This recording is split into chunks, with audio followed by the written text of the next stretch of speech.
Bom dia, seja muito bem-vindo, sejam muito bem-vindas ao nosso encontro hoje. Esta é a semana Mais Vext, a nossa terceira semana deste encontro. Este é um evento que preparamos, que vai ajudar você a ter mais reflexões, vamos trazer informações, assuntos sobre educação financeira, sobre investimentos. É um evento preparado com muito carinho por toda a nossa equipe para você. Eu sou o Mauro Figueira, diretor-presidente da Vext. Estou aqui com o Cristiano Verado, diretor de Relacionamento, Seguridade e Tecnologia da Vext. Bom dia, Cristiano. Conta aí um pouco para a gente como é que está essa semana. Bom dia, Mauro. Bom dia a todos. Semana cheia. Não sei se vocês já perceberam, mas ontem a gente já teve... Vocês tiveram acesso ao nosso vídeo de lançamento da Semana Mais Vext, onde a gente faz um casamento das soluções da Vext com as fases da sua vida. A gente está trabalhando esse ano com uma frase motivacional nossa que fala: Vext com você em todas as fases da sua vida. Então, hoje temos essa conversa aqui, que o Mauro em breve já vai apresentar o nosso convidado. Amanhã, fique ligado, nós temos a divulgação do Invext, um novo episódio do nosso videocast sobre caminhos para o pós-carreira, preparação para o seu pós-carreira. E tem mais, na quinta-feira, o nosso diretor de investimentos e finanças da Vext, o Vinícius Narciso, vai ter um Conversa com a Vext para trazer atualizações do nosso mundo dos investimentos e celebrar a conquista de 5 bilhões de reais em patrimônio. E na sexta-feira, nós vamos convidar todos para um desafio para acessar o simulador de renda futura, que está lá na área restrita do site, para você dar uma ajustada no seu planejamento de pós-carreira, construir, quem sabe, o seu planejamento. O simulador de renda futura é incrível. E eu desejo aqui, esse é o meu desejo, que durante essa semana você se lembre muito da Vext. Acesse a área restrita, baixe o aplicativo, atualize seus beneficiários, quem sabe ali faça um ajuste no seu percentual de contribuição. Lembre-se da Vext, porque essa lembrança de hoje pode fazer muita diferença no seu planejamento de futuro. Mauro, com você agora, meu caro. É isso aí. Então, vocês já viram que tem muita coisa pela frente essa semana. Então, fiquem atentos e vamos lá. Hoje nós temos aqui um conteúdo imperdível.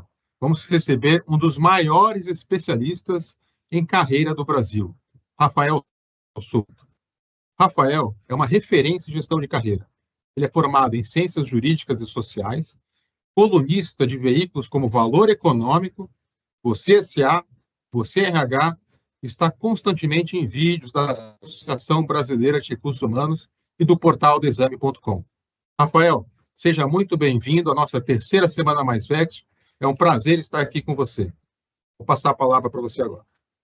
Muito bem, bom dia a todos e todas. Primeiro, uma honra estar aqui com vocês. Obrigado, Mauro, Cris, pelo convite para falar de um tema que tem sido a minha vida nesses 30 anos, falar sobre carreira e o mundo do trabalho. E eu queria fazer um convite aqui inicial, na verdade, 2 convites. Primeiro, que todo mundo que está aqui nos assistindo retire esses minutos, né, 1 hora e um pouquinho, que a gente vai estar juntos aqui até 12h30, para pensar na sua trajetória profissional. Muitos aqui podem ter equipe, né, são gestores, outros não têm equipe diretamente, mas todos nós aqui temos que cuidar da nossa carreira. E se a gente para pensar, a gente dedica 90% ou mais do nosso tempo trabalhando, fazendo as atividades. Agora, quando a gente tem a oportunidade de parar e refletir sobre a carreira, eu acho que a gente vai para um outro patamar. E eu vou mostrar com dados o que ao longo desses 30 anos eu tenho observado, que os profissionais que de fato dedicam tempo para fazer isso de uma forma estruturada, acabam tendo uma performance de vida e carreira diferente daqueles que vão na ideia da oportunidade que surgiu apenas. Então, muito da minha fala aqui vai ser sobre a importância das reflexões para o nosso desenvolvimento de carreira, e eu quero compartilhar um método aqui para fazer isso. O Mauro falou um pouquinho aí da minha trajetória. Eu fundei uma consultoria que se chama Produtive, e a gente começou muito olhando a carreira do indivíduo. São mais de 20 mil pessoas que a gente atendeu nesse período todo. Isso foi nos dando muito o mundo real, a prática do que as pessoas de fato fazem para a sua carreira evoluir bem, as dificuldades, muito do dia a dia real de quem está trabalhando. Uns 12 anos atrás, a gente criou um método para levar isso para dentro das organizações, chamado Diálogos de Carreira. E já implementamos isso em diversas empresas, entre elas Braskem, OR, Heineken, Gerdau, ArcelorMittal, Toyota, um grupo grande de empresas. Eu vou compartilhar um pouco desse método aqui, de como construir a nossa trajetória profissional. Como o Mauro comentou, eu escrevo para os veículos, né, como Valor Econômico, a Exame, estou também no FincoWork, que é um laboratório de estudos futuro do trabalho, você RH. Eu vou compartilhar também um pouco dessas reflexões, mas nada do que eu vou trazer aqui é um conteúdo fechado. Tem temas polêmicos, por exemplo, a reputação na carreira. Nós vamos debater isso. Então, eu queria muito contar com a participação de vocês, e o meu pedido é que coloquem as perguntas e comentários aí no nosso chat de perguntas. O Cristiano vai me ajudar nessa mediação, e se tiver comentário também, a pessoa não tem uma pergunta, tem um comentário, olha, eu vivi uma situação parecida, vai comentando, porque eu acho que os eventos mais interessantes que eu já fiz e participo são aqueles que a gente consegue trocar com a experiência de vocês, porque isso vai me ajudando, inclusive, a contextualizar o que eu vou trazer aqui. Então, coloquem aí dúvidas, convergências e divergências. A gente fala muito de diversidade, né? E com razão, gênero, etnia, mas também tem a diversidade cognitiva. Daqui a pouco alguém vai olhar esse tema e vai dizer, cara, mas não é bem o que eu vejo aqui no meu dia a dia. Beleza, coloca aí, e nós estamos aqui para debater. E eu queria também fazer um outro pedido, né? O primeiro era esse, das reflexões e tal, e o segundo é o chamado Metering. O que é isso? Metering é visibilidade e atenção máxima no que a gente está fazendo. O famoso Ram Charan, mestre da Universidade de Harvard, diz que num mundo em que a gente é super convidado a multitarefa, a pessoa que consegue ter foco, ele virou quase rei e rainha, porque ele consegue ter uma entrega premium. Eu sei que não é fácil, que enquanto a gente está aqui, tem lá o telefone, tem a mensagem, tem o Teams, tem não sei o quê, mas se permitam parar um pouquinho, 1 hora e um pouco da vida de vocês para fazer essa autorreflexão. E do meu lado aqui, eu vou me esforçar ao máximo para que esse conteúdo seja interessante e que vocês, de fato, saiam com insights e reflexões para aplicar hoje na carreira de vocês. Beleza? Então, vou começar aqui a minha projeção aqui dos temas para a gente debater. E vamos lá, né, Cris? Vamos torcer para a gente ter muitas interações. Estou curioso para ver o que vai vir aí da galera. Vamos ver. Projetando aqui. Eu sempre gosto de começar as minhas reflexões com o... Estão vendo já a tela aí, né? Sim, tá tudo certo, tá perfeito. Boa, boa. Eu sempre gosto de começar com uma reflexão sobre a transformação do trabalho, porque ela vai definir muito do que a gente vai debater aqui agora. Pensem comigo, vamos fazer uma rápida jornada no tempo. Nós vivemos todo o século passado, todo o século XX, na chamada Era do Emprego. Como é que foi esse jogo? Você entrava numa empresa, qualquer um de nós aqui, e você tinha o famoso plano de carreira da empresa. Ela cuidava da sua trajetória, ela definia o próximo passo, ela tinha um sequenciamento previsível, então ela dizia, Mauro, você vai ficar 1 ano aqui, 2 anos ali, 3 anos, e ela organizava a sua carreira. As estruturas eram enormes, as empresas tinham 18, 20 níveis hierárquicos, a gente chama de layers, né? Sempre tem umas palavras em inglês, mas no fundo é níveis, layers, níveis, onde você ia progredindo. A carreira também era gerida por muito comando e controle, se a pessoa dissesse, olha, eu não tenho interesse em tal área, eu prefiro, nem sempre era bem visto, era trabalha no que tem, né? Você não escolhe muito, a empresa define e você segue o modelo da organização. E aqui não tem nenhuma crítica, isso durou quase 100 anos e várias razões explicam isso. Reorganização da economia no pós-guerra. Se a gente observar, nós estamos aqui discutindo numa empresa que trata do futuro, que lida com investimento. Vamos pensar um pouco na questão macroeconômica. O Brasil, até 1994, sequer conseguia estabilizar uma moeda. Como é que você vai fazer planejamento da carreira, pensar o futuro num país que sequer tinha moeda? Então, muito da era do emprego era fruto do modelo trabalha no que tem, quase um modo de sobrevivência. Nas economias que depois se estabilizaram no pós-guerra, também se viveu um longo período em que propósito, satisfação não era pauta. Com o avançar da sociedade, começa a se discutir mais essa ideia de eu construo a minha carreira, eu vou organizar a minha vida. E associado a isso, a partir dos anos 90, no final do século XX, nós vivemos uma profunda transformação nas relações. Talvez aqui alguns lembrem das famosas reengenharias dos anos 90, lembram? O que era a reengenharia? As empresas enxugavam as estruturas para ser mais competitivas. Então, a segurança que você tinha de ter um plano de carreira da empresa começou a entrar em colapso. É globalização, início da era digital, e começa a se falar nos anos 90 em empregabilidade. Você precisa cuidar da sua carreira, você não pode deixar isso na mão do outro. Eu escrevo lá para você S.A. e estive gravando um podcast em São Paulo, nos estúdios deles lá, e estava a capa da primeira revista Você S.A., lá dos anos 90, que dizia: bem-vindo à era do Eu S.A., você é um asset, um ativo intelectual e precisa gerir a sua jornada. O que na época foi uma grande ruptura, porque as pessoas viviam na premissa de eu entrei na empresa, eu estou garantido, eles cuidam do meu futuro.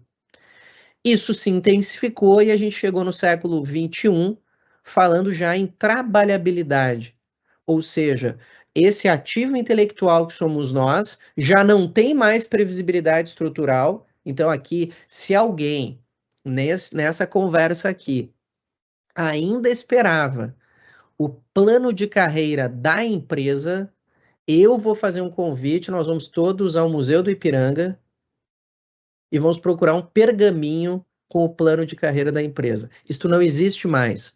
O plano é seu e a empresa tem que dar ferramentas para você construir a sua história. Alguns me dizem, pô, Rafael, mas isso é um jogo de palavras para dizer que então virou um safari. Eu que me vire, eu que tenho que construir a minha carreira, não tem mais o plano da empresa.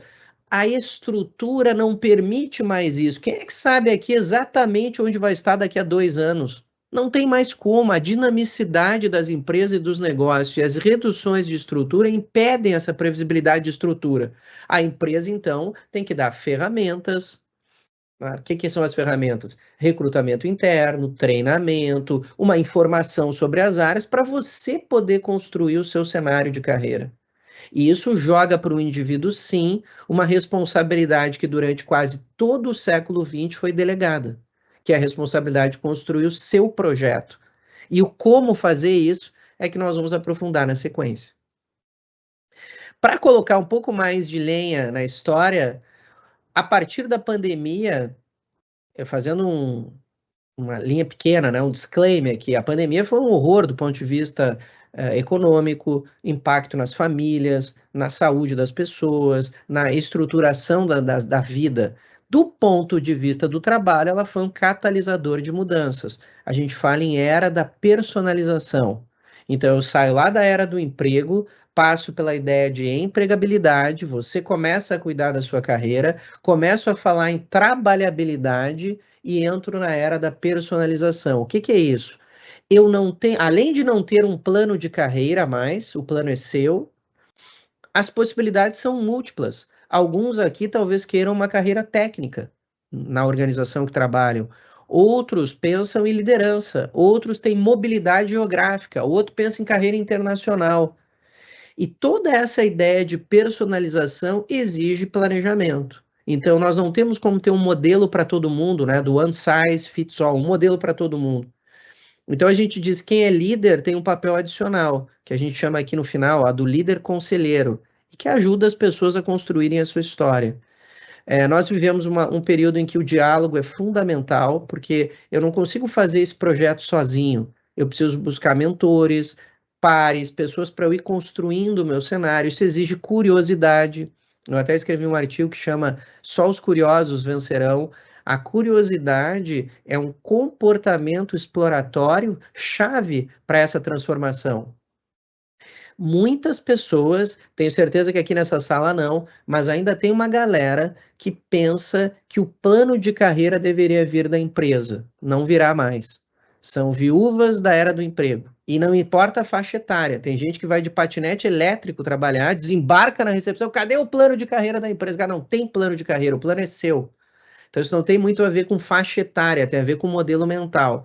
Então, acho que é tempo da gente se reconectar com a realidade dos fatos que estão aqui. Não significa que a organização não tem um papel, como eu comentei, e que a liderança não tenha que apoiar. Mas o dono, o condutor disso, sou eu. Então, eu queria abrir aqui, viu, Cris, para a gente dialogar com o pessoal, se já tivermos questões. Faz sentido essa primeira discussão? Se sentem já nessa era da personalização, do protagonismo? Fica claro essa ideia dos papéis de cada um? Como é que se vê nisso? Se tiver alguém aqui também que tem liderança, que é líder de equipe, como é que observa o comportamento do seu time? Queria ver se tem já algum comentário aí no chat e também ver se tem alguma pergunta já para a gente já começar a debater. Cris, comenta aí, tem alguma coisa aparecendo? Não, o pessoal está muito acanhado ainda, já impactado, Rafael. A gente conhece das mídias, sabíamos que seria uma ótima conversa de impacto, mas acho que o pessoal vai se mexer agora. O Mauro tem um comentário aqui já, então vamos pegar o comentário do Mauro, incentivo todo mundo aí, coloca, como o Rafael falou, suas divergências, suas convergências, suas dúvidas, vamos aquecer essa conversa aqui. Então, Rafael, essa questão do plano de carreira, que a gente fez aqui na Vext, acho que algumas empresas aqui, as patrocinadoras também fizeram, é criar o plano de desenvolvimento individual, onde cada um do integrante ou cada colaborador, ele conversa com o seu líder direto e apresenta as suas aspirações, pensando aí nos seus pilares de vida e carreira. E aí, com base nisso, a pessoa, junto com o seu líder, vai tentando construir isso no longo prazo. Você acha que é mais ou menos por aí a forma de fazer isso? Isso, perfeito, viu, Mauro? Bom ponto. Complementando um pouco a sua fala, que é ótimo desenho, o plano de desenvolvimento individual, o famoso PDI, é aonde eu, como indivíduo, manifesto, organizo a minha estratégia de carreira. E se eu pudesse complementar, porque daí a pessoa poderia perguntar, tá bem, mas a Vext, né, ou qualquer uma das patrocinadoras aí na empresa, ou enfim, no mercado, uma empresa, mas tá bem, mas então o que a empresa oferece? A empresa oferece um mapa de possibilidades, é essa narrativa que a gente tem dito. Porque é a verdade, eu tenho um negócio dinâmico e vivo, e as oportunidades vão surgindo à medida que o espaço organizacional, a necessidade do negócio se manifesta. E você tem que construir o seu plano de desenvolvimento para ter musculatura para quando a tal oportunidade aparecer. Esse é o jogo. Eu acho que a grande mudança entre aquele primeiro período da era do emprego e essa era da personalização é que antes a oferta era um pré-desenho de carreira. Fica um tempo aqui, um tempo ali, uma rota pré-definida. E isso colapsou pelos motivos que eu já expliquei. Então nós temos que redesenhar isso. E isso exige da organização, isso que vocês estão fazendo, um olhar para modelo, e todos nós como indivíduo, dedicar tempo para essa reflexão, investir em diálogos, ter uma jornada de autoavaliação do que eu sou, o que eu estou bem, o que eu tenho que desenvolver, que dá trabalho. Trabalhar dá trabalho e construir o projeto dá trabalho.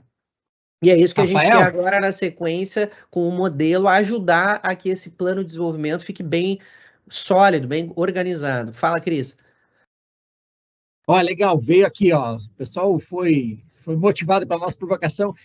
E olha que legal, veio de um anônimo aqui, dizendo isso, abre aspas, achei incrível essa reflexão, não pensei dessa forma, éramos ensinados a esperar isso das empresas, um plano de carreira, mas realmente é algo passado. Eu preciso ser o protagonista, incrível ouvir isso. Valeu, hein? Já plantou sua semente, cara. Boa, boa. E agora vamos avançar um pouco no como fazer, porque eu também acho que dizer assim, ó, se vira aí. E eu tenho defendido também isso, aproveitando o comentário. Sim, você protagonista, mas não lobo solitário, né, na carreira. Não precisa fazer isso sozinho. E eu acho o grande desafio, nós todos como profissionais, é organizar essa reflexão e definir as nossas ações em conjunto. E é isso que eu espero contribuir. Vamos avançar um pouquinho mais? Olha só, o que é carreira? Porque nós estamos falando, o mundo do trabalho mudou e tal, mas tá bom, o que é carreira? Carreira, durante muito tempo, foi um sequenciamento de cargos. em que o sucesso estava muito associado à posição que você ocupa no organograma. A gente vem redefinindo isso, e o melhor conceito que se fala hoje é que carreira é um conjunto de experiências significativas ao longo do tempo. Quais são as experiências que você busca? E nenhuma apologia contra o crescimento linear, porque seria uma ingenuidade dizer que não é importante crescer. Para muitas pessoas as posições executivas são importantes e é uma opção de carreira, mas não é a única. Eu posso, o Mark Savickas, que é um super autor global nesse tema, ele diz o seguinte: a carreira não surge, ela é construída. E o pior lugar para você estar é aquele que você faz para imitar a carreira de alguém. Você pode até se inspirar, mas você tem que construir o seu modelo, o que faz sentido para você. E essa frase, que ela é uma frase singela, mas ela diz muito para a nossa autorreflexão sobre o meu lugar de potência. Onde de fato eu contribuo mais? Onde de fato eu quero estar? E aí tem um mundo de possibilidades, né?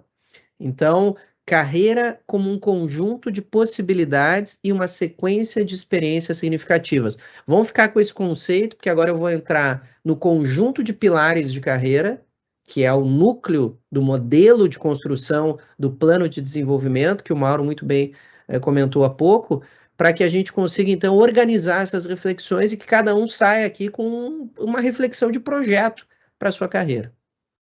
Beleza? Se tiver questões aí, viu, Cris? Vai trazendo. Perfeito, estamos de olho aqui. Boa. Vamos lá. Qual é o conceito que a gente usa há alguns anos e vem ajustando ele, os conteúdos ao longo do tempo? É o conceito de life design, o desenho de vida. O que é isso? A sua carreira é composta de um conjunto de aspectos. Pensem comigo. O que você busca para a sua carreira, que eu acabei de falar, né, lugar de potência, enfim, é importante, é uma parte da carreira. Como você cuida da sua marca profissional, é carreira. Como você organiza as suas finanças e o seu futuro, também. Então, para organizar essa reflexão, porque senão são muitos temas interconectados, a gente usa esse conceito de 6 pilares de carreira. Então, ser protagonista é gerir esses 6 grandes temas: saúde e propósito, satisfação e propósito, saúde, finanças, reputação, networking e competitividade. Vamos dar uma olhada no contexto de cada um, para que vocês possam se inspirar aqui nos pilares, inclusive para provocar diálogos e reflexões com pares, líderes e principalmente a autorreflexão. Beleza? O primeiro pilar é satisfação e propósito. Quais são os seus interesses de carreira? Onde você se vê? Satisfação é diferente de propósito. Pensem comigo. Satisfação é a minha relação com o que eu faço hoje. Gosto, me sinto bem.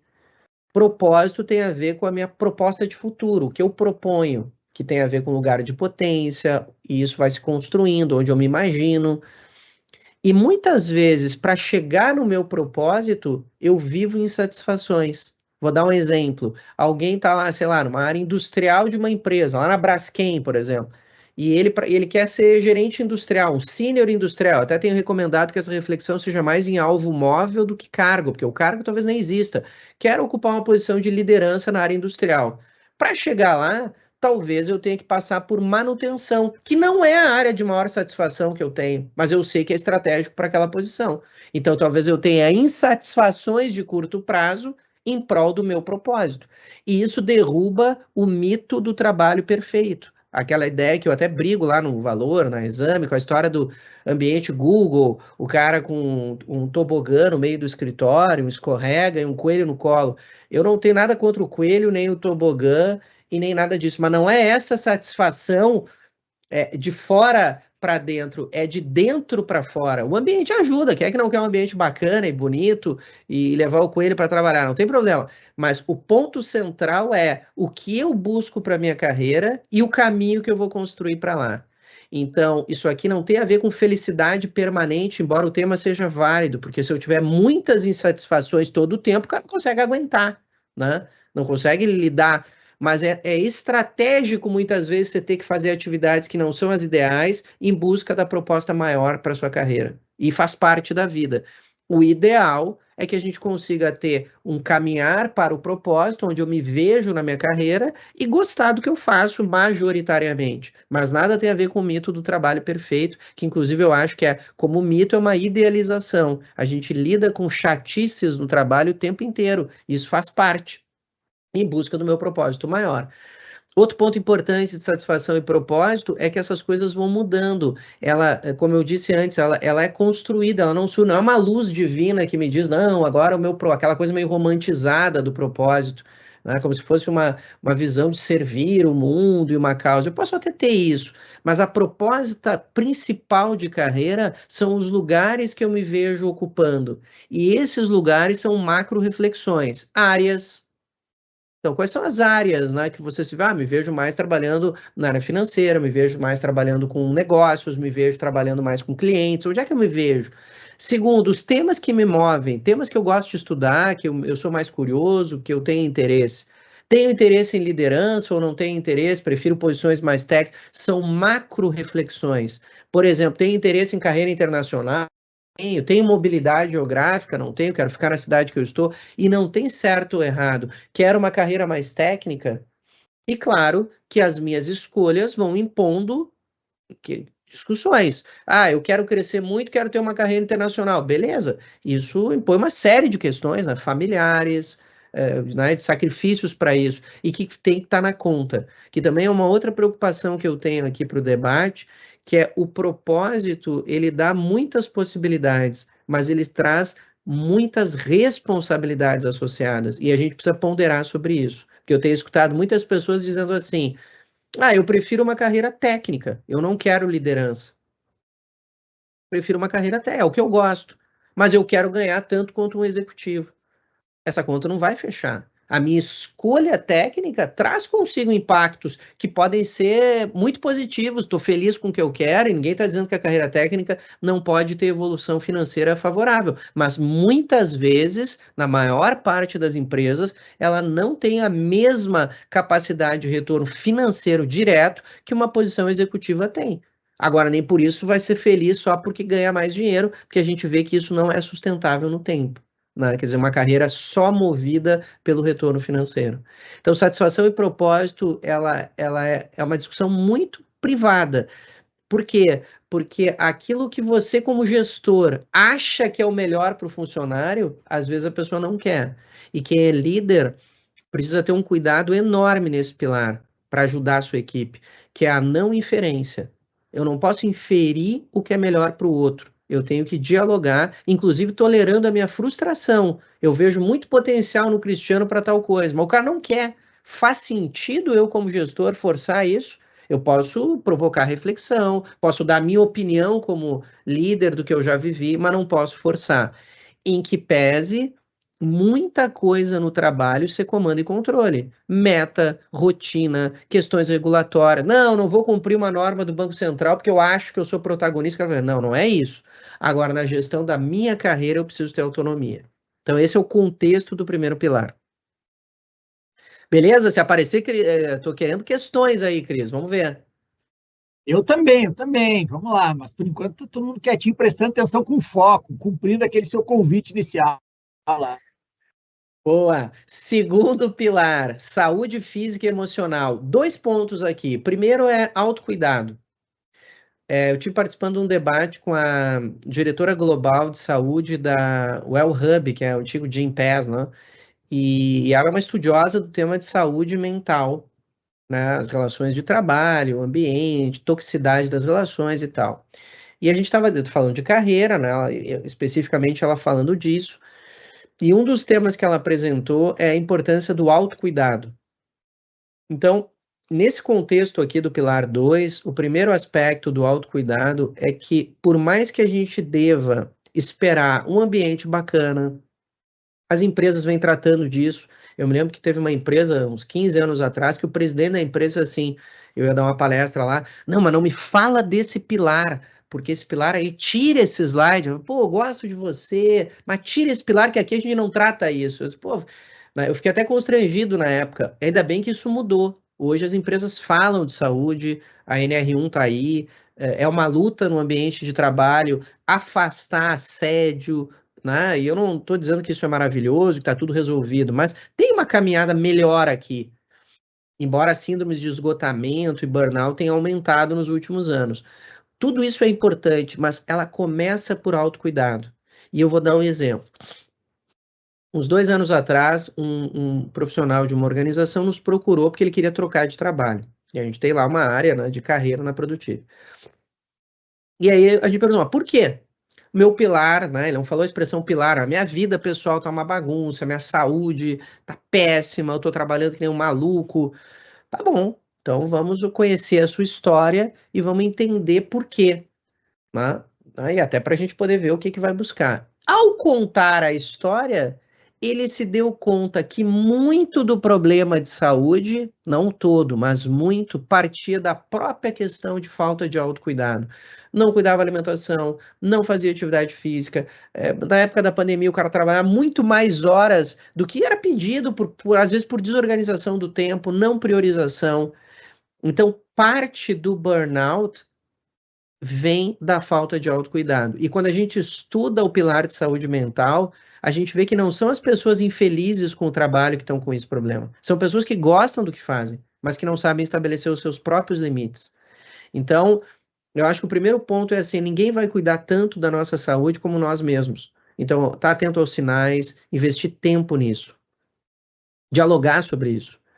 E o segundo olhar, lembra? Eu falei que tem 2. O primeiro é o autocuidado. E o segundo é o desenvolvimento comportamental, que conectando ali com a provocação do Mauro, do PDI, do Plano de Desenvolvimento, deveríamos incluir no nosso plano de desenvolvimento 1, 2, quem sabe 3 pontos de desenvolvimento comportamental, as chamadas soft skills. O que eu preciso desenvolver para o meu projeto, lá do pilar 1? Olha, preciso melhorar como é que eu lido com conflito, preciso melhorar a minha organização do tempo. Estou dando vários exemplos aleatórios, cada um vai ter que fazer a sua reflexão.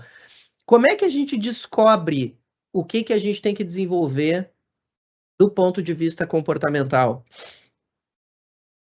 Ouvindo feedbacks, pedindo feedbacks. Quem aqui, fazer uma provocação, se quiserem responder aí, responda no chat.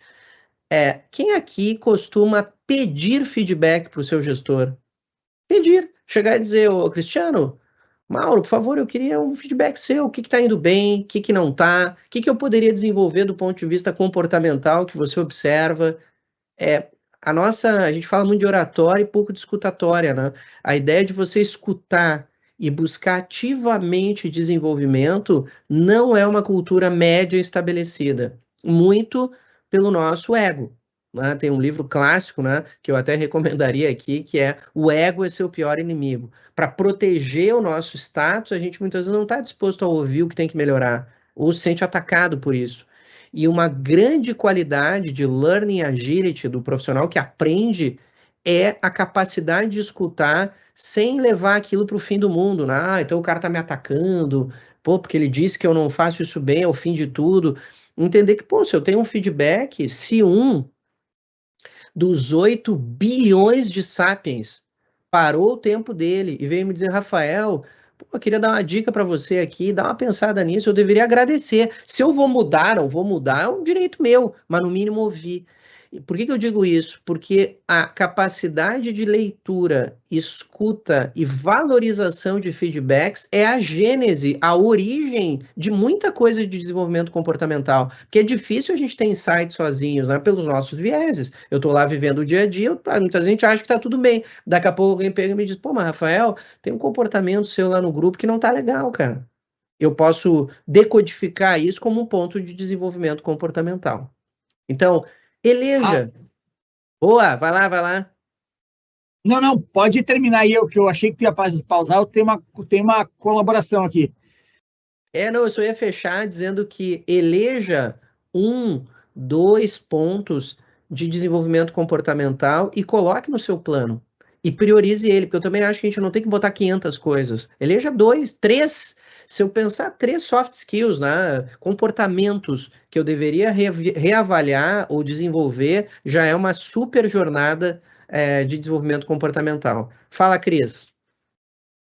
Perfeito. A nossa audiência aqui, claro, a gente está falando aqui da Vext, do benefício da previdência privada de vários participantes, e uma colaboração aqui, o pessoal é mais ligado nisso, perguntando se saúde física, saúde emocional e saúde financeira entra nesse pilar também, e quanto isso impacta na saúde física e emocional, e aí depois eu faço outra pergunta. Primeiro é essa. O próximo pilar, ele é um pilar especial, né?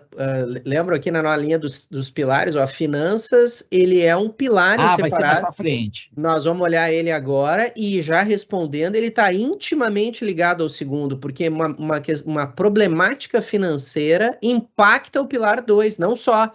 E eu vou mostrar, inclusive, alguns dados sobre isso. Perfeito. Posso fazer uma colaboração aqui que acabou de chegar também, claro, sobre o tema aí da saúde? Vou abrir aspas aqui, de um anônimo também. Tua opinião. Abrir eventuais fragilidades de soft skill na relação entre gestor e subordinado não pode expor demais esse problema de um ou de outro?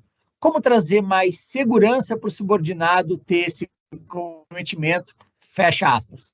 Fantástica questão. Pena que é anônimo, você não é citar, escrever, achar a pessoa no LinkedIn para trocar ideia. Essa questão é formidável.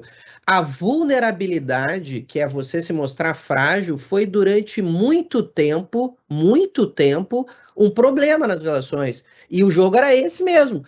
Eu não vou dizer, eu sou aqui diretor, vou dizer o que eu não sou bom. Eu tenho que saber, ou eu, funcionário, vou abrir uma fragilidade para um colega ou para o meu chefe, isso vai prejudicar a minha carreira. A frase tem total fundamento, e a luta do século XXI tem sido mudar isso, dizendo que primeiro, assumir vulnerabilidade é um comportamento que gera confiança. Quem é líder aqui poderia fazer esse exercício. Quer aumentar a confiança no seu grupo de trabalho, a segurança psicológica? Começa por você. Abra a sua vulnerabilidade. Eu, Rafael, estou com uma dificuldade nesse ponto aqui, queria a ajuda de vocês. Pode testar. Isso muda a dinâmica do grupo. Isso começa a mudar a dinâmica. E nós, como indivíduos, independente de líder ou não líder, a crença para mim é assumir vulnerabilidades, ou seja, dificuldades e debater, amplia a confiança e melhora a relação. Claro que tem ambientes tóxicos em que isso é usado contra você depois. Então, são armadilhas que o cara vai colecionando para fragilizar o outro. Esse tipo de ambiente é aquele que não se discute nada. E pior, é o ambiente que vive em harmonia artificial. Porque a harmonia artificial é o pior comportamento de grupo. Sabe aquela reunião que todo mundo concorda e ninguém faz nada depois?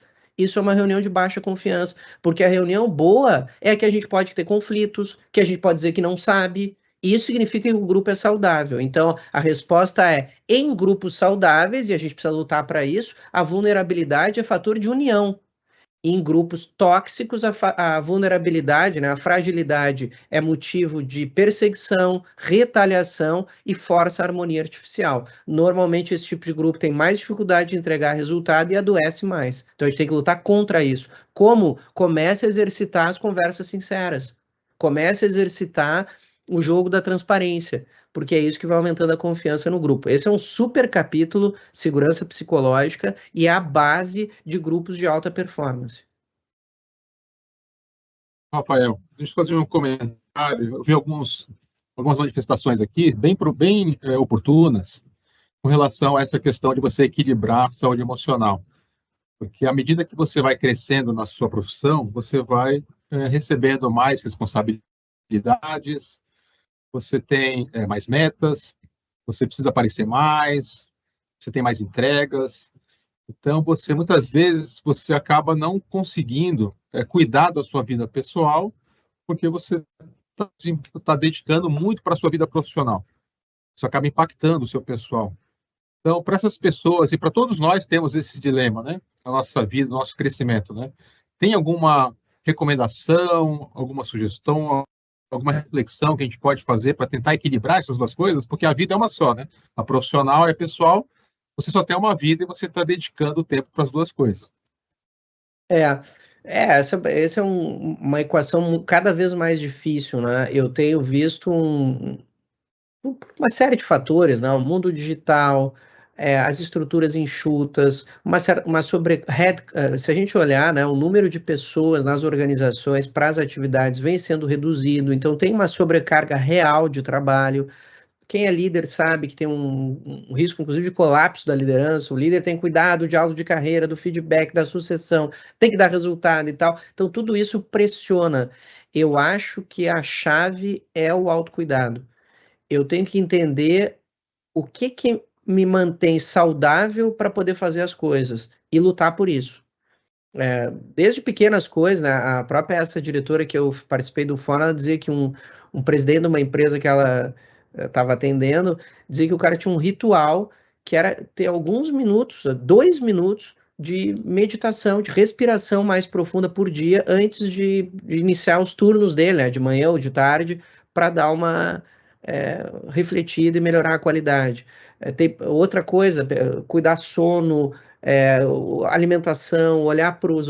Sabe, tem pequenos rituais de autocuidado que vão mudando. Para mim, eu tenho observado muito, né? São mais de 20 mil profissionais que a gente atendeu nesses anos, que as pessoas que não dão bola para esse pilar e que ligam o piloto automático são as que mais sofrem. Então, a base para mim aqui é autorreflexão e autocuidado. Né? Inclusive a hora de saber pedir ajuda. Cara, isso não tá legal. Eu tenho sinais, gente. O corpo dá sinais, né? Não tô dormindo bem, tenho muita dor de cabeça, não tô me alimentando, eu preciso de ajuda, inclusive às vezes médica, para não deixar a coisa estourar. Então, acho que para mim a chave é autocuidado. Muito obrigado, né? Todos nós já passamos por isso, acho que é por aí mesmo. Vamos seguir, então, eu sei que você tem bastante coisa para falar para a gente. Hein? Terceiro pilar, que já foi, já tem pergunta dele aí, que é o pilar de finanças. Começar esse pilar com uma provocação aqui. Uma provocação. Todos nós teremos que ter um plano B para a nossa carreira. Um plano B. O emprego é um ciclo finito na vida de todos nós. Por quê? Essa fala tem que ter um cuidado, porque a gente vive um período, com razão, de combater etarismo. Então, tinha um período em que se dizia, não, a pessoa com mais de 45 anos não vai se recolocar. Um verdadeiro absurdo. A gente está vivendo cada vez mais tempo, a capacidade, né, do indivíduo entregar valor é muito maior. Mas em algum momento da vida, nós não vamos chutar aqui a faixa etária, isso pode variar de acordo com a vida, com o tipo de empresa que eu trabalho, né, com a minha atividade. Eu precisarei ter um plano B, que está ligado ao conceito de trabalhabilidade. Empregabilidade é a minha capacidade de ser atrativo no mercado do emprego. Beleza, importante. Trabalhabilidade é a capacidade de gerar trabalho, independente do emprego. Posso dar aula, conselho, ter um pequeno negócio, prestar serviço de outra forma do meu asset intelectual. E isto exige organização financeira. A gente fez no Valor Econômico uma vez um estudo que mostrava a correlação entre gestão financeira pessoal e evolução de carreira. E foi o Sérgio Bueno, jornalista na época, e a matéria chamava que tinham descarriladores. De repente a carreira estava indo e tinha um problema, era um descarrilador. E em muitos casos o problema era finanças.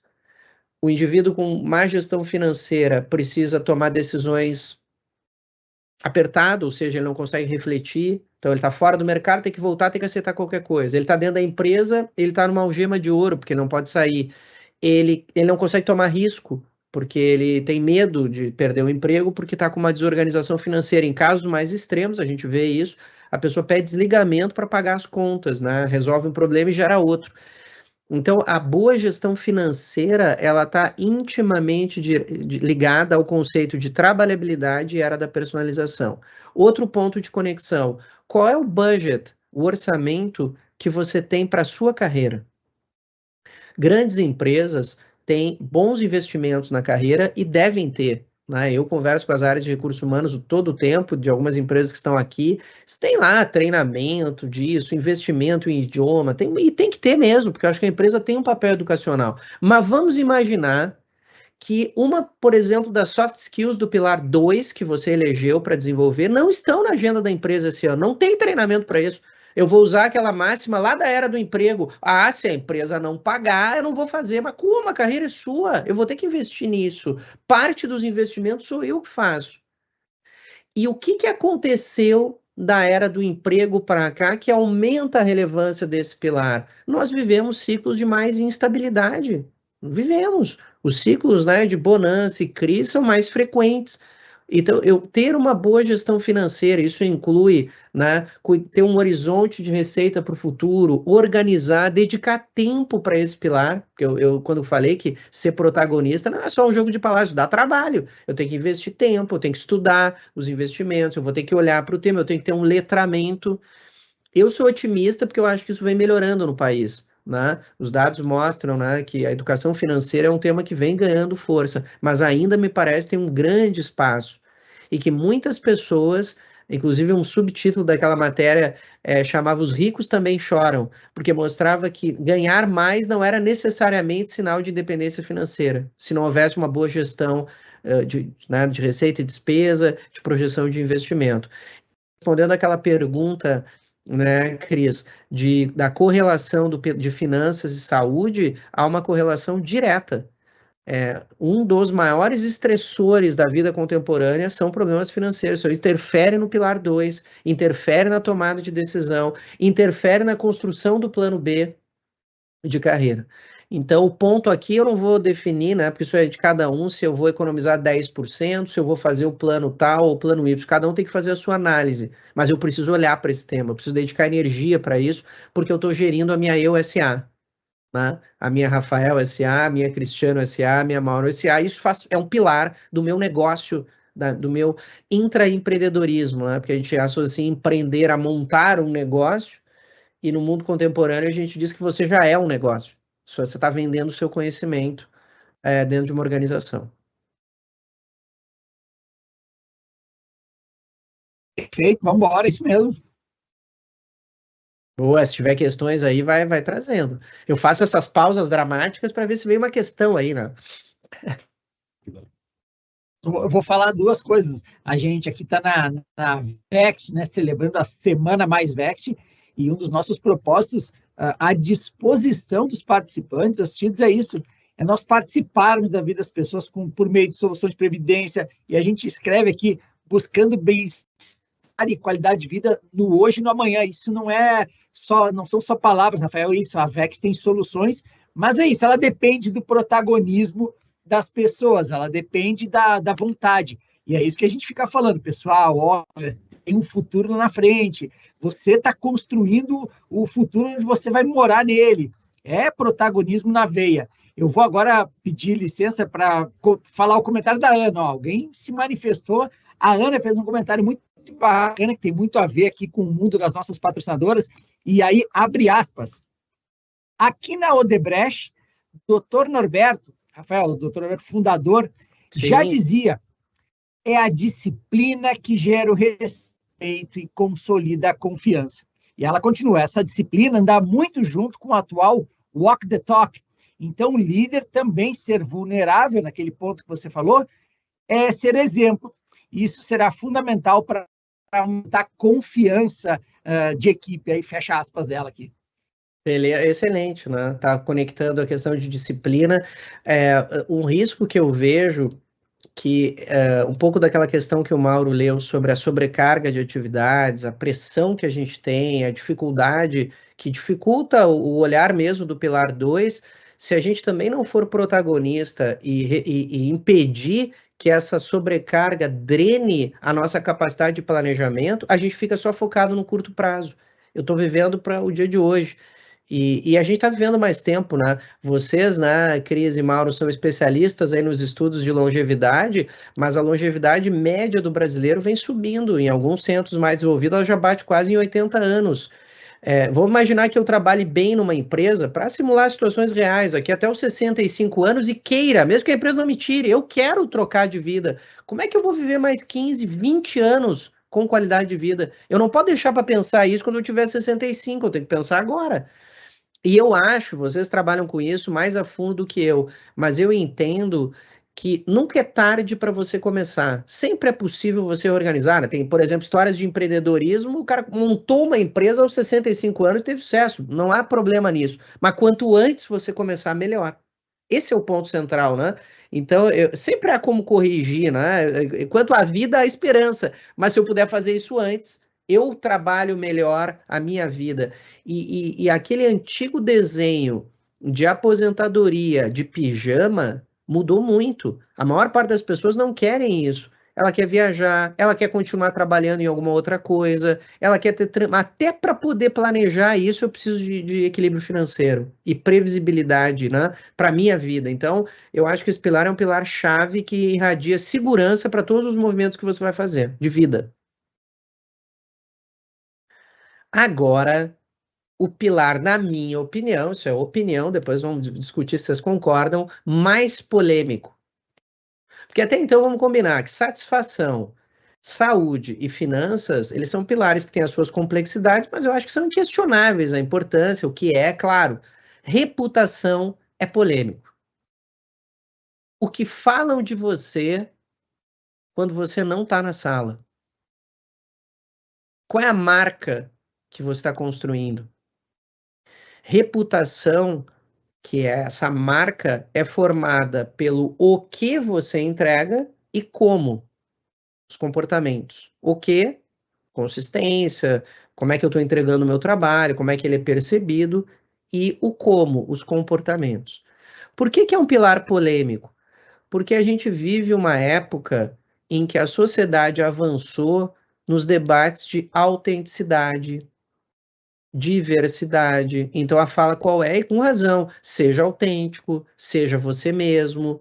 As empresas começaram a dar mais espaço, desde questões simples como dress code, quem lembrar aí os mais antigos, tinha uma época que a empresa definiu até como é que a pessoa tinha que se vestir. Hoje isso mudou. Não podia ter tatuagem.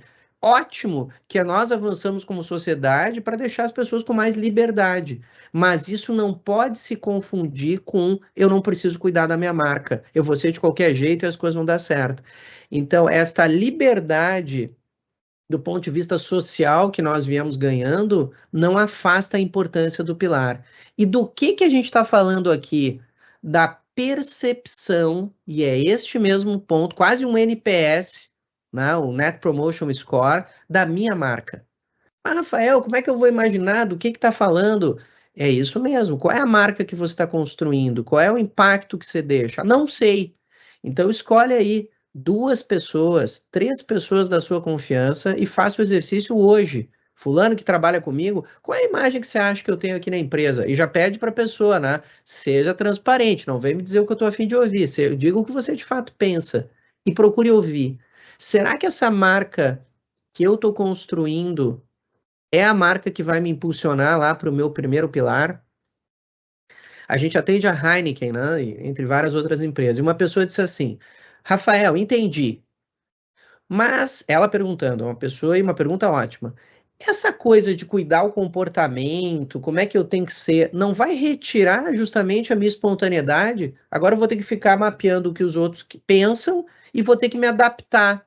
Aí eu vou deixar de ser eu mesma, vou ficar infeliz aqui. Qual é o limite entre cuidar da marca e perder a minha espontaneidade, o meu jeito de ser? Eu achei ótima pergunta e respondi. Eu acho que você ler comportamentos através da percepção das pessoas que não estão levando você para o seu propósito, estão prejudicando a sua carreira, é autêntico, espontâneo você mudar. Porque do contrário seria dizer assim, eu nasci assim, eu vou morrer assim, vocês vão ter que me engolir. E isso, além de não ser inteligente, não é a própria natureza da evolução. Basta olhar quais os comportamentos que nós tínhamos no início da carreira e o quanto a gente evoluiu. Melhorou, aprimorou, reavaliou o jeito de falar, ouvir opinião, me posicionar ou não, enfim, todo mundo vai avançando. Qual é o ponto aqui? Eu dou intencionalidade, eu trago para a pauta, eu não deixo ao tempo, né, tomando porrada na cabeça para ir melhorando, eu dou intencionalidade, eu acelero a curva de aprendizagem. Reputação é aquilo que a gente constrói. Muitas das decisões de promoção, demissão, são baseadas em reputação. Às vezes até o nome não é esse. Num comitê, por exemplo, de sucessão, em que a empresa está decidindo, ela usa lá qual é a confiabilidade que a gente tem dessa pessoa, como é que ela é percebida pelos pares. Óbvio que isso é... Como é que ela nos representa no mercado? E para colocar mais polêmica no quarto pilar, redes sociais. Ah, não, mas daí é demais. O cara quer até dizer aqui o que eu posso postar e não posso postar. O perfil é meu, eu posto o que eu quiser. Sim, poste o que quiser, mas não é em Marte que é vista as redes sociais. Se eu postar uma foto todo dia bêbado, à noite, numa festa, a leitura que o mercado vai ter, pô, o Rafael é um cara que vai para a festa toda noite. Qual é o impacto que isso tem? Vou dar um outro exemplo mais direto. Uma empresa que a gente atende estava selecionando um diretor. Tinham 3, e fique à vontade para concordar ou não com isso aqui. Tinham 3 finalistas. Um era o que o presidente tinha gostado mais do cara. Foram olhar as redes sociais, todo mundo olha, da pessoa. Caixa alta, xingando todo mundo, mundo político A e B, xingando, caixa alta, imbecis, pensam não sei o que e tal. Aí aquilo veio para discussão, o presidente disse, não, vai ver que foi um dia ruim, todo mundo tem um dia de fúria, né? Todo mundo tem um dia de fúria e põe lá um xingamento. Aí foram olhar mais. Inúmeros comentários na mesma linha. Decisão da empresa, gostem ou não vamos contratar o fulano. Por quê? Porque eu não quero ter na minha empresa um cara que não respeita a opinião diversa. E o presidente ainda brincou, muito do que ele colocou lá, talvez eu até concorde, mas eu não posso ter um cara que na diversidade de opinião xinga todo mundo. E mais, talvez esse diretor no dia a dia do trabalho nem fizesse daquele jeito, porque o texto, o teclado torna todo mundo muito valente. Mas o fato central é o comportamento e a reputação que aquilo gera. Então, eu não estou aqui para dar poste isso ou poste aquilo, mas o fato é, nós, quando temos um perfil no LinkedIn, no X, no Instagram, no TikTok, eu passo a ter responsabilidade por ser um canal de comunicação. E isso está associado à minha marca. Então, o que eu entrego, como eu me posiciono. E pode ser para o bem. Se eu fizer um trabalho legal e comunicar, usar a rede social para me conectar com as pessoas e aumentar o meu próximo pilar, que é o de networking, óbvio que tem um bom uso, mas nós temos que ter crítica sobre isso. E, de novo, a escuta ativa para mapear onde tem problemas de reputação é a chave para a gente identificar a zona de oportunidade. Para fechar esse pilar, eu vou dar um rápido depoimento pessoal, porque o cara fica falando dos outros, tem que falar dele também. Uma época eu estava no conselho da AmCham, da Câmara de Comércio Brasil e Estados Unidos. Não estou mais lá, né? Nesse momento, até não sei se não é uma boa, né? A relação Brasil-Estados Unidos, esse cenário não está das melhores. Então eu fui muito tempo do conselho lá, e uma vez eu estava coordenando um comitê de inovação. E beleza, estava indo no comitê, e um dia eu perguntei para um dos membros, cara, o que você acha aí da minha condução no comitê? Aí ele disse, pô, Rafael, eu acho legal as ideias, agora tem um problema, cara. Qual? Você vem com a ideia muito pronta, e a gente está discutindo um troço de inovação, cara, a gente tem que debater mais. Eu ouvi aquele feedback e ele tinha razão. E os motivos eu posso justificar, porque o comitê era uma vez por mês, tinha que ser rápido, era um trabalho voluntário, não sei o quê, mas não importa.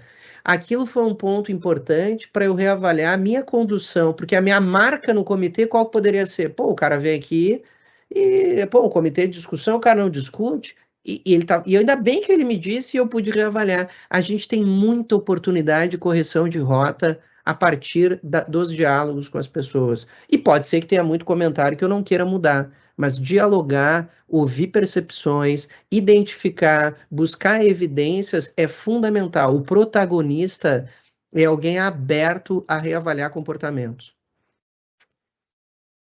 Reputação faz sentido? Polêmico esse pilar, hein? Polêmico mesmo, viu, Rafael? Eu até queria reforçar um ponto que você comentou, a importância de você dialogar, né, e pedir feedback, que eu tinha comentado anteriormente. Porque muitas vezes nossa autoimagem ela não corresponde à reputação que nós temos, né? A gente já pode achar que a gente é de um jeito e numa conversa, numa reunião de feedback, alguém passar para a gente uma visão que a gente não tinha a mínima ideia, como você comentou agora, né? Talvez uma pessoa que é mais introspectiva, ela pode passar uma imagem de que ela é mais não é antipática ou de que ela é arrogante, a depender do contexto em que ela está, né? Boa, Como você falou. boa. E eu acho que tem um ponto geral, viu, Mauro? Que é o que eu chamo de last mile communication. O profissional, para cuidar bem da marca dele, precisa também cuidar um pouco do marketing pessoal, do como ele comunica o trabalho e o que ele faz. Tem muita gente que vive numa premissa assim: eu estou fazendo o meu trabalho e pronto, ele vai ser visto. Mas se eu sou um ativo, né, uma SA, e eu tenho que comunicar o que eu estou fazendo. Eu me lembro de um diretor que eu atendi que ele dizia o seguinte: Rafael, toda sexta-feira, até porque o meu chefe ficava às vezes distante, eu fazia um pequeno resumo do andamento das coisas, independente dele me perguntar. E eu acho que se você quer aumentar a sua autonomia, aumente a reportabilidade. A arte de transformar o seu trabalho em algo tangível e visível tem que partir muitas vezes do indivíduo. Nem sempre a estrutura é a melhor, nem sempre o gestor consegue dar atenção para todo mundo. E eu acho que a gente cuidar da nossa marca e se preocupar muda o conceito paternalista. Qual era o conceito paternalista que beira a vitimização? Ah, mas eles é que tem que ver. Eu estou aqui na empresa, ela tem que me dar o plano de carreira, o meu chefe tem que fazer, não sei o quê. A cultura protagonista é eu cuido da minha imagem, eu estou preocupado com a minha comunicação, eu vou cuidar das minhas reflexões de carreira e, claro, eu vou fazer isso com as pessoas. Então, tem uma mudança muito de paradigma. E eu acho que essa mudança de modelo mental é fundamental aqui nesse pilar.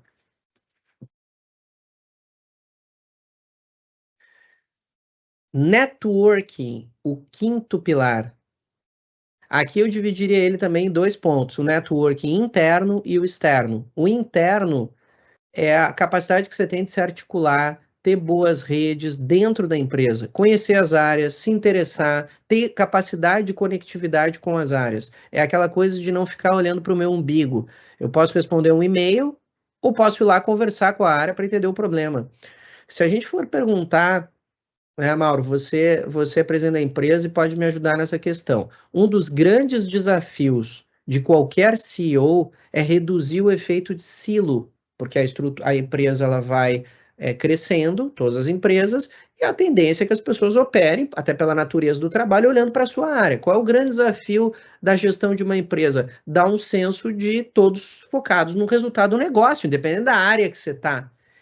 E se nós, como indivíduos, né? Porque isso vamos pensar que é um drive da companhia. Eu, como indivíduo, estou atento ao meu network interno, indo em conhecer uma outra área, me preocupando em ir a fundo no problema do outro, eu estou ajudando a organização e a minha própria carreira. Porque na hora que eu tiver que ter visibilidade, as pessoas me conhecem.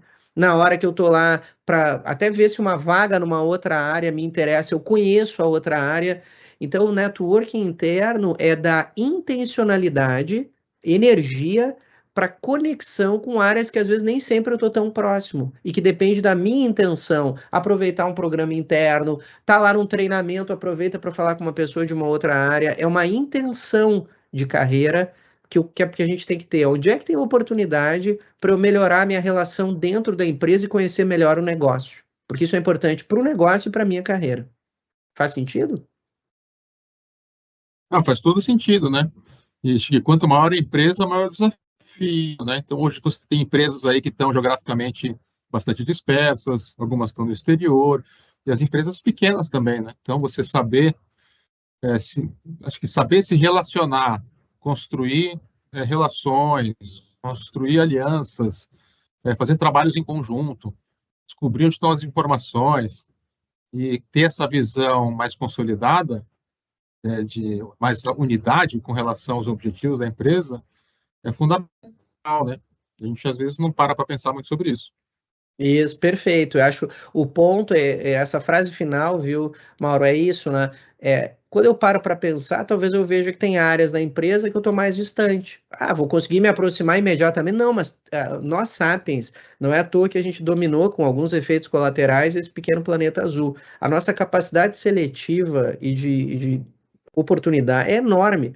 É aquela brincadeira, né? Se eu estou pensando em ter filho, eu começo a ver bebê pequeno. Se eu estou pensando no carro tal, começa a aparecer. Não é que apareceu, é que eu estou mais ligado. Se eu coloco na agenda, eu estou preocupado com o networking interno, eu começo a naturalmente, se tiver uma agenda forte, a ver oportunidades. Eu dou intencionalidade. E o outro ponto aqui é o networking externo.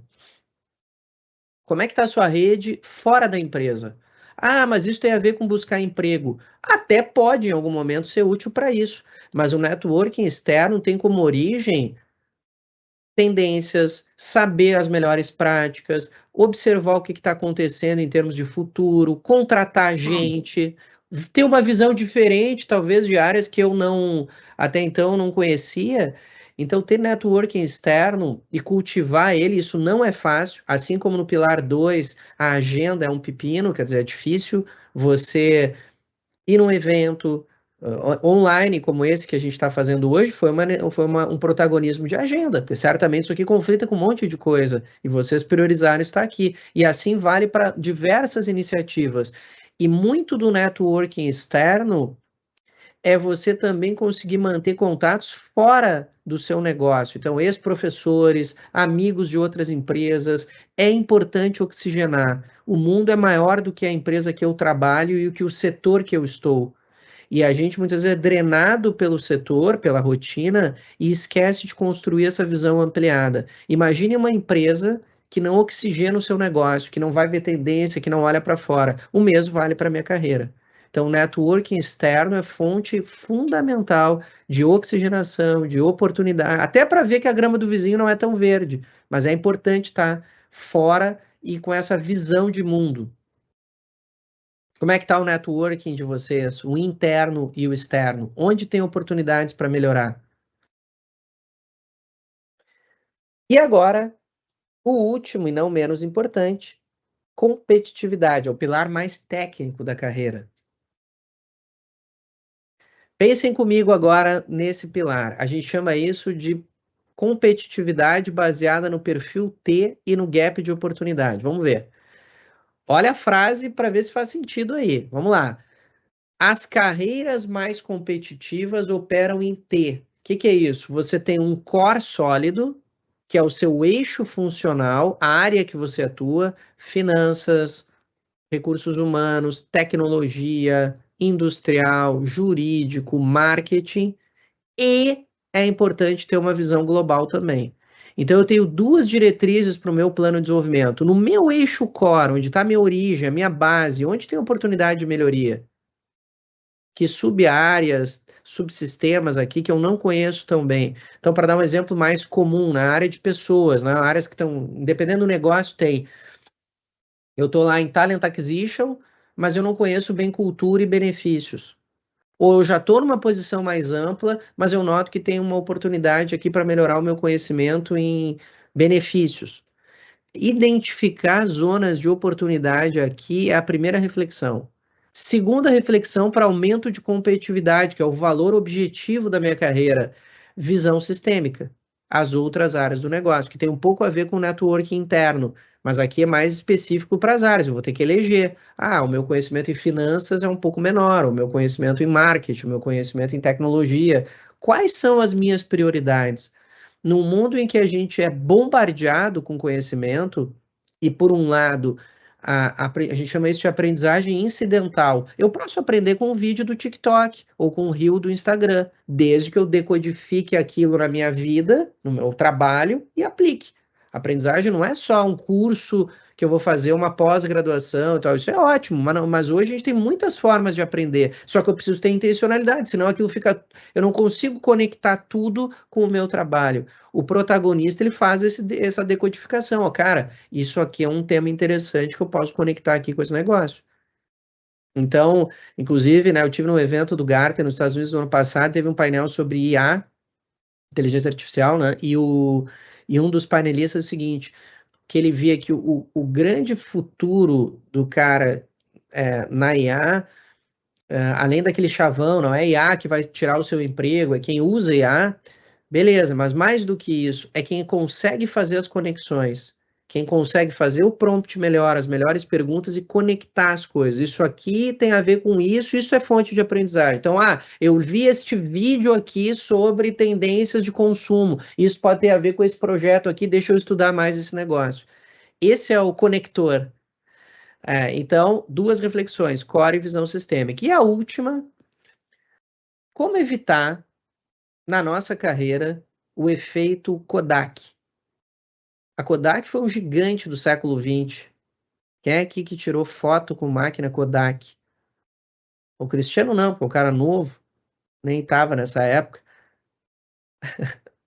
Aquela maquininha lá com filme, lembra como é que era a história? Comprava filme 12, 24, 36 poses, tirava a Kodak, chegou a ter 80% de market share, um gigante, né? Até tive a oportunidade de atender o presidente da Kodak no Brasil.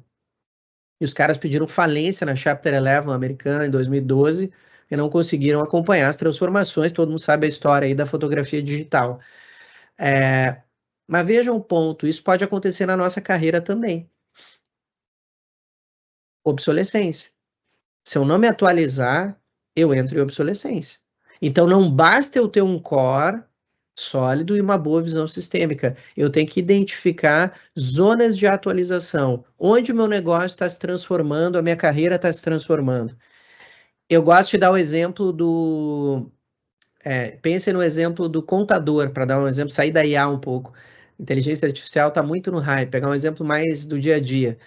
Uma pessoa da área contábil, que no final do século passado era o guarda-livros, lembram do guarda-livros? Calça caqui, suspensório, aquela viseirinha, esse cara talvez tenha perdido o mercado. Agora, este mesmo contador, a mesma formação, que a pessoa olhou um gap de oportunidade, qual era? Controladoria.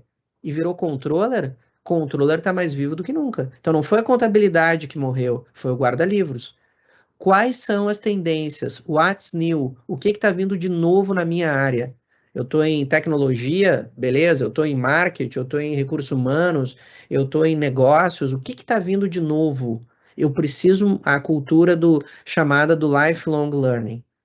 Então, o networking externo ajuda a ver tendência, concorda? Eu estou estudando, estou lendo, fui num evento, eu tenho que filtrar, isso aqui é bacana, eu vou investir tempo aqui. Quanto mais eu conseguir escolher e acertar o gap de oportunidade, mais chance eu tenho. E muitas vezes o gap de oportunidade vem pela empresa, ela sinaliza, cara, a gente está vendo tal tendência, eu posso escolher ser uma viúva do processo confortável ou um indutor de transformação. E isso é uma agenda do protagonista de carreira. Beleza? Se tivessem que escolher um dos 6 pilares, qual que chamou mais a atenção? Todos são importantes, né? Todos. Satisfação, saúde, finanças, reputação, network. Se tivessem que escolher um, coloquem aí no chat para a gente fazer uma análise aqui de dados. Qual pilar e por quê? Se quiser colocar por quê, beleza. Qual pilar que chamou mais a atenção? Férgio, vamos esperar o pessoal no chat. Eu tenho os comentários enquanto o pessoal vai digitando ali. Nós vamos coletar observações, eu tenho certeza.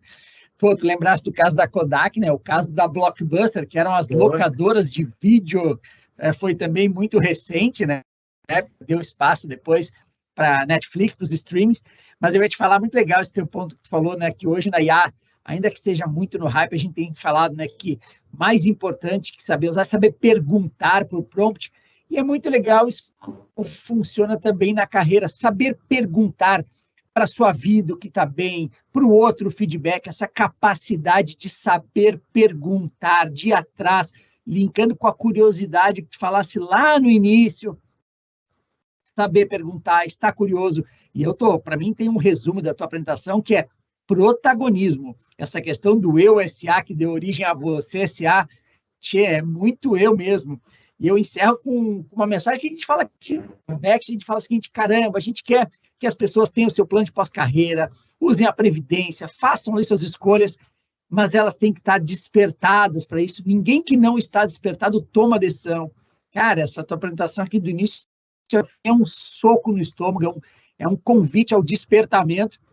E vou falar, acho que todo mundo devia agora, porque eu tenho certeza que os pensamentos vão chegar em casa, voltar lá no minuto 1 e começar tudo de novo com papel e caneta, porque o que a gente está ganhando aqui hoje é um presente. Semana Mais Vex trazendo um presente para todos aqui. Já te dou meu muito obrigado. O Mauro vai fazer isso, eu tenho certeza. Mas o meu já está explícito aqui, cara. E aí chegaram as enquetes aqui. Bom, o que o pessoal... Eu quero... falando aqui que... o que estão dizendo por aí? Aqui, ó, o Felipe está dizendo que é reputação, talvez o que mais chamou a atenção dele. Tem aqui o Paulo falando networking. Tem um anônimo que diz que é competitividade. Tem mais um anônimo falando de reputação. Outro networking. A Mariana falando que é saúde. Boa. Outro dizendo que é reputação. E aí tem um comentário aqui dizendo o seguinte, olha, saúde física e emocional. Vemos atualmente o quanto esse pilar tem sido importante, o quanto tem se falado sobre isso, mas é super desafiador. E sobre reputação. Não tinha ideia do valor da reputação. Agora, isso ficou mais claro. Agora vejo esse pilar com outros olhos. Então, show. Despertando aí insights para todos nós. Boa. Rafael. Dois pontos. Fala, Cris.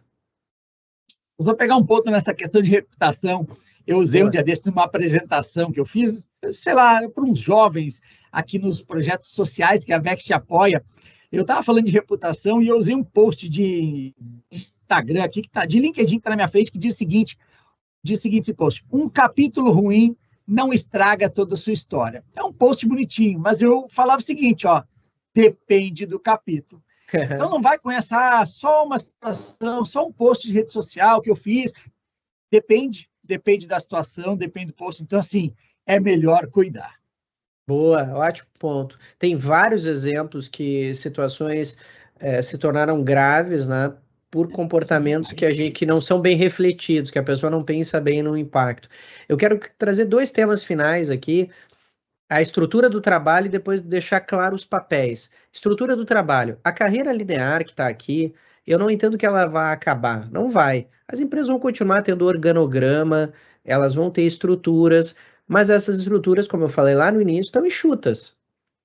Então, a gente deveria pensar que o futuro do trabalho é um mix, é um misto entre a carreira linear e a chamada arquitetura em nuvem. O que é isso? A possibilidade de você contribuir lateralmente. Então, a pessoa está aqui na estrutura linear, em qualquer cargo, e daqui a pouco tem um projeto, um hub, um squad. Isso também é carreira.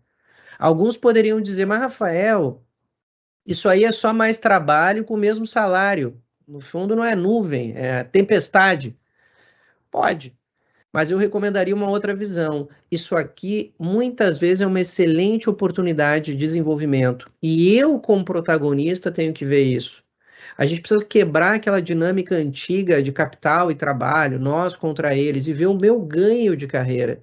Um movimento lateral pode ser uma oportunidade para melhorar a minha visibilidade interna, pilar de networking, a minha reputação, a minha visão T, porque eu vou conhecer um negócio que não é a minha área core, o meu propósito, daqui a pouco eu consigo identificar uma área nova que eu nem conhecia. Então, nem sempre, essa é a mensagem, a oportunidade é linear. Às vezes é uma contribuição lateral que não representa ganho financeiro direto, mas me dá musculatura para crescer. E o protagonista sabe avaliar isso. Eu não estou dizendo que todo projeto não linear é bom e que a gente tem que ter a chamada neomania, achar que tudo que é novo é bom. Não é, às vezes não é, mas eu preciso ter um olhar aberto para isso. Então, uma provocação aqui é: não pense a sua carreira só em cargos, pense no poder de contribuição. E para fechar, a ideia do paternalismo para o protagonismo e os papéis. Qual é o papel, então, de cada um nessa história?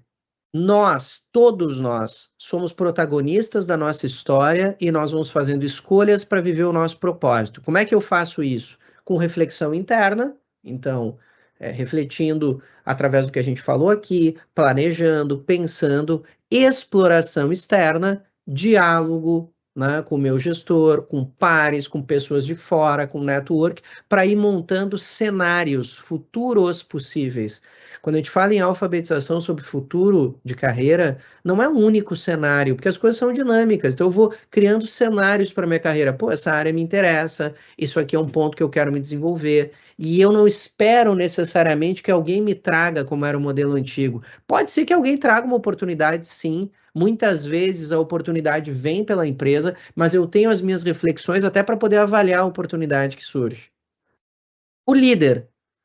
O líder é um educador. Quem aqui tem a nobre missão de gerir pessoas, o líder neste tema, ele precisa fazer diálogos, favorecer a aprendizagem, confiança e autonomia. O dino líder, aquele que bloqueia as pessoas, que não encoraja a livre movimentação, que gere carreira por comando e controle, vai perder cada vez mais espaço. Na temática carreira, o líder, ele não infere, ele propõe diálogos. E a empresa que muito tempo deu plano de carreira, o que ela tem que fazer? Ela dá suporte, apoio, processos, práticas, ferramentas. Previdência, por exemplo, é um suporte, uma prática para o protagonismo de vida das pessoas. Desenvolvimento, ações como essa aqui, tantas outras que vocês participam, são processos e práticas para favorecer esse movimento. Então, o que a gente pode esperar da empresa? Apoio. Nós não podemos cobrar da empresa um plano pré-definido, porque isso não é mais viável. Beleza? Então, se a gente pudesse fazer um reforço aqui, eu faria para os diálogos de carreira e reforçaria a ideia de trabalhabilidade, life design, a história do T, a importância do protagonismo, os diálogos, o linear e a nuvem e a importância dos papéis. Chegando aqui no meu limite de tempo, eu quero primeiro agradecer muito o espaço, né, de estar aqui. Eu sempre acho que passa voando o tempo, não sei se é porque eu me empolgo aqui, mas quando vê, o tempo já passou. Fica à disposição, se quiserem me achar lá no LinkedIn, nas redes sociais, me acham, o LinkedIn é que eu mais uso, Rafael Souto lá para a gente trocar. Quero também deixar aqui o convite para vocês fazerem uma avaliação online aqui, até para o pessoal da Vext poder ter a opinião de vocês, que para nós, o feedback de vocês, não é assim que a gente se desenvolve, a nossa escuta ativa. Também dizer que, como mensagem final, eu sei que às vezes quando a gente olha todos esses pilares, dá um ufa, é tanta coisa, mas pensem que quando eu tenho todo esse conteúdo, eu tenho muito mais certeza do que eu preciso fazer. E eu acho que a pior coisa que pode acontecer numa carreira é a gente deixar a teoria do Zeca Pagodinho, deixa o sabor do vento as coisas irem, porque daí o risco é muito maior. Eu não tenho controle de tudo. Muitas coisas, né, uma decisão final de negócio, um projeto que surge, não sou eu que defino, mas eu tenho que ter o meu projeto desenhado para poder me conectar com as oportunidades.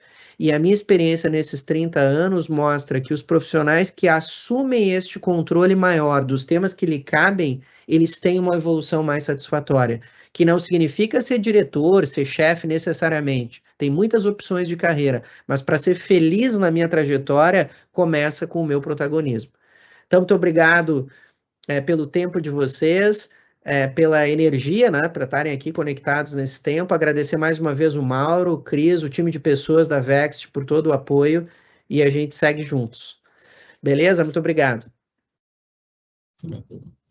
Rafael, muito obrigado aqui, vou reforçar meu agradecimento, foi uma aula, foi muito bacana, estou com meu caderninho aqui com muitas anotações, brigadão mesmo, muito obrigado por abrilhantar essa minha Semana Mais Vext, para mim foi um banho de conhecimento aqui, cara. Agora eu passo para o Mauro aqui.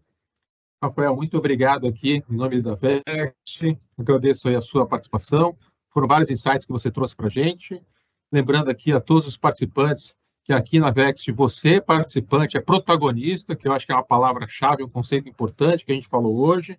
Você é protagonista, nós oferecemos as ferramentas, vocês têm várias opções, por exemplo, vocês podem escolher perfis de investimentos diferentes, percentual de contribuição, as formas de receber os seus recursos, mas nós estamos sempre aqui ao lado de vocês, ajudando a fazer boas escolhas, trabalhando sempre no hoje, no presente, porque, fatalmente, com certeza, você tendo uma previdência te dá mais tranquilidade, até para você focar mais na sua carreira, no seu desenvolvimento de carreira, e também lá no futuro, quando você começar a usufruir de todos esses recursos que você está aqui economizando e investindo aqui junto com a gente. Então, muito obrigado, Rafael, mais uma vez. Foi excelente. Também peguei vários insights que eu vou refletir bastante aqui com o Cris. E até a próxima. Espero que em breve estejamos juntos de novo. Beleza, muito obrigado. Boa semana a todos e boa semana, Vext. Promete aí a semana. Valeu, pessoal. Um abraço. Valeu. Tchau, tchau. Obrigado. Tchau.